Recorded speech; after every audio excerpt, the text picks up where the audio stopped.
Hey everybody, and welcome back to Home with Tracy. In today's video, we are doing something a little different, as you can see by the title. We're actually going to be listing my top 13 Halloween movies for the spooky season that we're in. So we're starting off with Halloween Part 1, made in 1978. You knew this had to be the first one, right? This is the one that started it all. It was directed by John Carpenter, and it introduced us to Michael Myers, and it defined the slasher genre. The eerie piano theme, the slow build suspense, and Jamie Lee Curtis. Truly, to me, it's horror perfection. If you haven't seen it, I'm not sure how, but make sure you guys fix that this October, because you definitely have to watch it if you've never seen it. I think the reason why this is in one of my tops is because it was the first horror movie I'd really ever seen, and it was based around Halloween, one of the spookiest times of the year, and it was just one of those films that my mom introduced me to, and I ended up loving the entire franchise. Which leads me to my next one, and you guys, I know you're all gonna disagree with me. Everybody in my whole house disagrees with me, and pretty much the entire internet.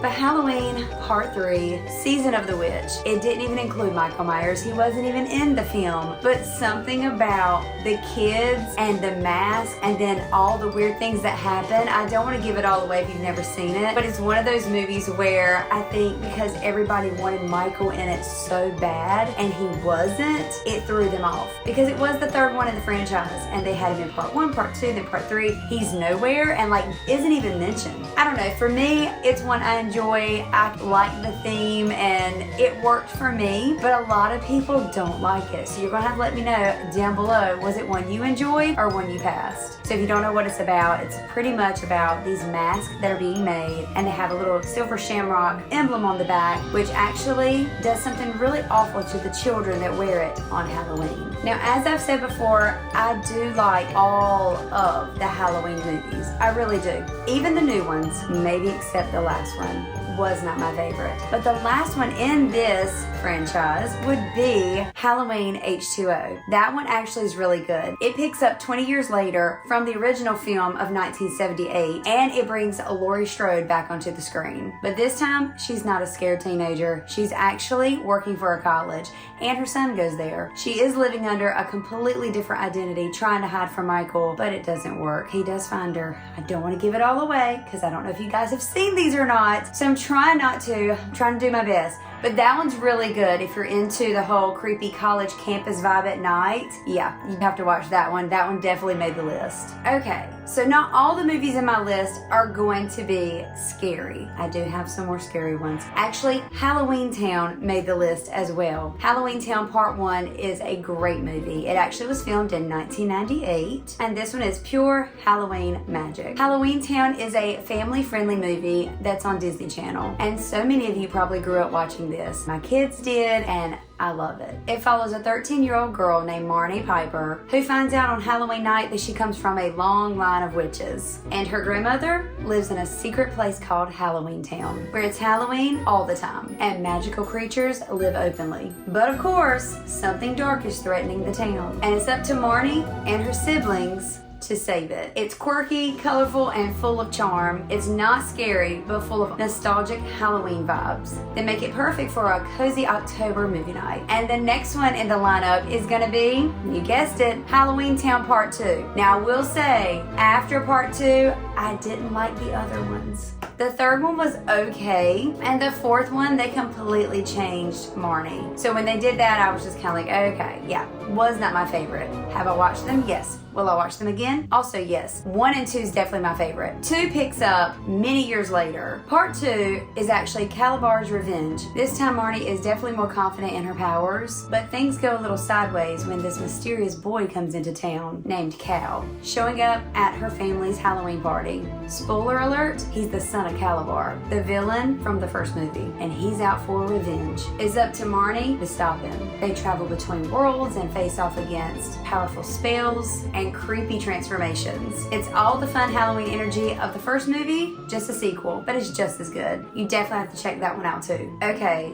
now back to scary. Scream Part 1, the original, made in 1996. What's your favorite scary movie? This one redefines horror in the 90s. And this one is directed by Wes Craven. This movie kicks off with one of the most iconic scenes with Drew Barrymore when she's in the kitchen making popcorn and then gets a random phone call. Rip Drew Barrymore, and introduces us to Sidney Prescott, a high school student that became the target of a mass killer known as Ghostface. This one is definitely in my top, and I watch this one all the time, even not at Halloween, just because it's such a good movie. And let's be honest, Ghostface is one of the most iconic horror villains ever. That voice, the mask, chills every time. What leads us to the next movie? You guessed it, Scream Part 2. Scream 2 picks up 2 years later from the original movie. It's Sidney Prescott in college, and she's trying to move on with her life after everything that happened in the first movie. But of course, Ghostface isn't done, and a new series starts up just after the filming of a movie called Stab. Yes, Stab was a movie in the movie filmed about the first one. A little confusing, but if you watch it, it makes total sense. It can be rare for a sequel to live up to the original, but honestly, this one did. This one's definitely one of my top favorites. Now back to something a little more family friendly. This is a family friendly horror comedy that mixes supernatural stuff with funny moments. This one's all about a family moving to a new town. They're not really into Halloween,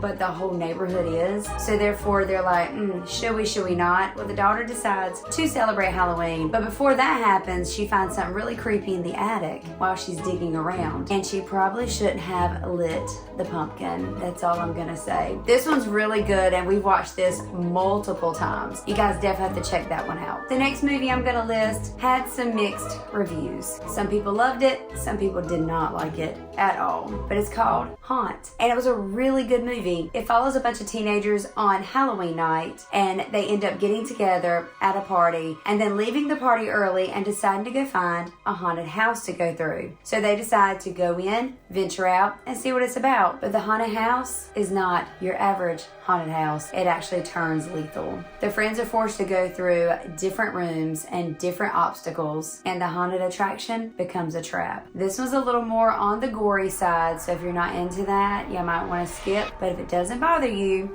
check it out because this one's really good. Another family-friendly one that you could watch is Goosebumps. Who doesn't remember R.L. Stine and his creepy books? I loved them when I was younger, and I believe Kayla has read them as well, maybe even Briley. Now I just need to get Aiden on board to read some. This one's perfect if you're into spooky fun, but no nightmares. Goosebumps brings the classic R.L. Stine books to life, literally. The story follows teenager Zach, who moves to a new town and discovers that his neighbor is none other than the R.L. Stine himself, played by Jack Black. But things get wild when Zach accidentally opens a book and he unleashes the monsters into the real world. We're talking Slappy the Dummy, the abominable snowman, the werewolf. So now it's up to Zach and his friends to put the monsters back in the book where they belong before the whole town gets destroyed. It's spooky without being too scary, family-friendly one, so definitely check that one out. Part 2 is also good. We'll throw that in too. Okay, back to more scary adult movies. When a Stranger Calls. If you saw the original way back in like 1970 something, you know this was a good movie. But this is the remake one I'm talking about that was made in 2006.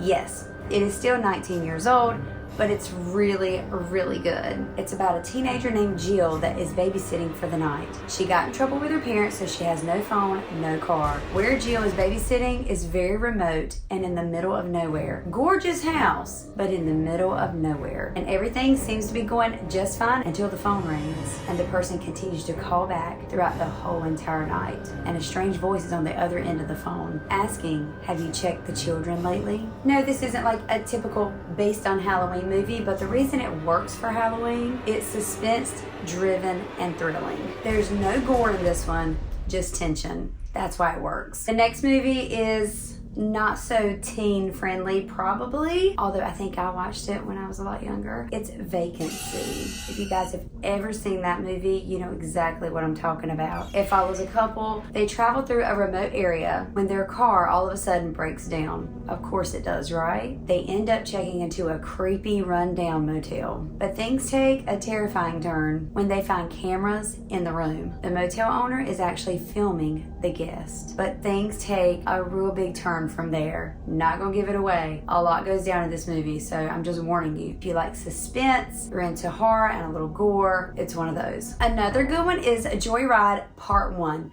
There are a few other parts to it, but to me, this is absolutely the best one of the whole entire franchise. It's about two brothers on a road trip across country. To kill time, they mess with a CB radio and then start messing around with all the truckers up and down the interstate. The trucker, who identifies himself as Rusty Nail, turns out to be not the average truck driver. He's very dangerous. What started as a joke turns into a dangerous cat and mouse game across the highway and on the back roads. Rusty Nail becomes obsessed with revenge, and the brothers, along with a friend, try to survive the night. This one's a classic road trip horror. It has a terrifying villain, and it's more tension over gore, which I like. So if you're into those type of movies, it's a must-see. And there you have it, my top 13 movies to get you into the spooky spirit. Whether you're into haunted houses, creepy killers, or a good old-fashioned scare, there's something on the list for everyone. Now it's your turn. Drop your favorite Halloween movie or scary movie in the comments. And then again, it doesn't have to be scary, even a family-friendly one. I want to know what you watch when the lights go off. If you enjoyed this list, don't forget to give the video a thumbs up and hit the like button. Subscribe for some possibly more scary content, and always check the back seat. Oh yeah, bonus movie, Urban Legends. Totally forgot that one. Thanks so much for watching, guys. Thanks for being here, and I'll see you in my next video.